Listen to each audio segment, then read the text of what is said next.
Hello there and welcome to the Drowsy Dragon. Now this is a complete gearing up guide for Midnight Season 1. There's some key changes to go over with a very good tip to ensure that you don't waste any crests. That's coming up first, and then we'll see where the best gear comes from after that. So the first big change in Midnight Season 1 is that Valor Stones have gone, so we now just use crests and a bit of gold to upgrade gear. Crests have been simplified to make it a bit less confusing, so now if you have a champion crest, you can use that crest to upgrade a champion piece of gear. A hero crest can upgrade hero gear, and so on and so forth.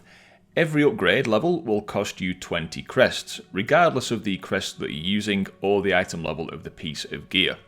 Here are the crests that we're going to be using in Midnight and the levels of gear that they relate to, but also where they come from as well, just so you know. A nice bonus change for alt gearing that came in recently is that when your main character no longer requires a certain level of crests, your alts will benefit from a 50% cost reduction in crests for upgrading their gear to that level. So for example, if your main no longer needs hero crests for their gear, your alts can upgrade their hero gear for 10 crests per upgrade instead of 20. Very nice change indeed. So here is where you can find the gear upgrade NPCs in Silvermoon City. You've likely already seen these guys and perhaps done the intro quest, but hopefully you've saved your veteran crests up to now to gain this advantage. So notice how with the item levels there is an overlap between gear levels. So here for example, a 5 out of 6 veteran piece of gear is the same eye level as a 1 out of 6 champion piece of gear, both at 246 item level. So if you have a piece of champion gear at this item level and want to upgrade it to 2 out of 6, the best thing to do is to upgrade the veteran piece of gear to 6/6 using veteran crests, and now because you've raised your item level in that particular slot to 250, upgrading the champion piece of gear to 250 will not cost you any champion crests. So you've saved them, you can use them for something else. So do take advantage of this where you can, using lower tier crests for upgrades and saving you the higher tier ones for later. This of course does get very valuable when you're upgrading myth track pieces, with myth crests being harder to come by. If you're worried about forgetting about this and possibly wasting some crests, then do check out this add-on from Larias, which will give you a warning when you're about to upgrade your gear, alerting you if you can use lower crests to save the higher ones. Link to this in the description below. Now one thing to note with the roadmap is that LFR Wing 1 of the Void Spire and the single boss raid the Dream Rift is available right from the start of the season. This is notable because you will want to unlock your 4-piece tier set bonus as soon as possible, because once you do this, you can start getting catalyst charges dropping from the content that you're doing, whether that's raids, dungeons or PvP. So doing LFR is going to be beneficial because it doesn't matter what item level the gear is, as long as you unlock your 4-piece set bonus. So for most people, if you've got time before jumping into normal and heroic raids, do a blast through LFR and see what gear you get and if you get any tier. That is going to be a bonus going forward if you do, and a secondary bonus is that you do get to see the bosses too and get used to them a little bit with some of the mechanics on the easier difficulty before you tackle them on the higher tiers. So early in the season, remember that you've got that reputation gear that may be valuable to fill in any slots that you've had bad luck with. Here's what you can get from the Renown vendors and at what item level and Renown. Typically these do lose their value pretty quickly when we get stuck into the season, but they may be good initially if you're a more casual player that doesn't do the harder content, and they are perfect for alts as well to get them some quick, decent gear. Remember that Renown levels are of course account wide. A notable achievement to work towards is the Midnight Season 1 Champion of the Dawn, which has 3 options for completing it, so you just need to do one of these to get it. Once you do get this achievement, you'll get yourself a Crystallized Dawnflight Mana Flux. What a complicated name. But this basically grants you a catalyst charge to turn a piece of gear into a tier piece. You can find the catalyst here in Silvermoon at these 2 locations. So with the 3rd raid not being available till the end of March, early completionists will want to go for the Mythic Plus rating or the PvP rating option for doing this achievement. So let's think about Mythic Dungeons then. So remember that in Heroic Week, when the raids release, you will be able to do Mythic 0 dungeons still of the seasonal dungeon pool this time, and they're going to be on a daily lockout. The gear drop from these will also increase a bit, so they will start dropping champion gear, starting at 246 item level. You don't necessarily need to do a full Mythic World Tour every day, but just maybe try and focus on specific ones where you need things from. For example, if you're looking for a really nice trinket from a particular dungeon, or a weapon, or whatever it is that you need. Then, when Mythic Plus releases the week after, here are the item levels that will drop from the various Keystone difficulties. So for casual players, it's pretty good as you can start getting hero gear from your vault even just for doing a +2 and above, so any key. But ideally, get to the point where you're doing Mythic +6s and above so you can get hero gear from the actual dungeon chests at the end of the run. If you can push to +10s, then that is ideal because you can see there that you'll start getting Myth Track items in your Great Vault, and from 9s and above, you'll also start earning Myth Crests to upgrade those pieces. So the important breakpoints there really are getting to +6s and then working your way to doing +10s, which is of course where you'll start to unlock those dungeon portals as well, which will work the same as before. Thinking of raids, here are the eye level charts from the different raid difficulties. So it's just the usual tier sets, weapons and desirable trinkets to aim for as you get going on your gearing journey. Remember that the March on Quel'Danas raid does not unlock until the week of March 31st, and releases on Raid Finder slightly after this as well. There is only one Omni token, which is the item that can be used to create any tier piece, available in Season 1, and it drops from the final boss, Lura, in the March on Quel'Danas raid. So this is going to be a very sought after item for people either trying to complete their 4-set bonus or getting their tier set piece on a higher item level. So thinking about crafted gear, so we will of course need sparks. These work in a similar fashion as last time, so completing weekly activities to get your spark. The easiest way to do this is the weekly quests from Addon in Silvermoon, but they can drop from any of the Apex caches from the weekly events as well, and these are sometimes referred to as Pinnacle caches.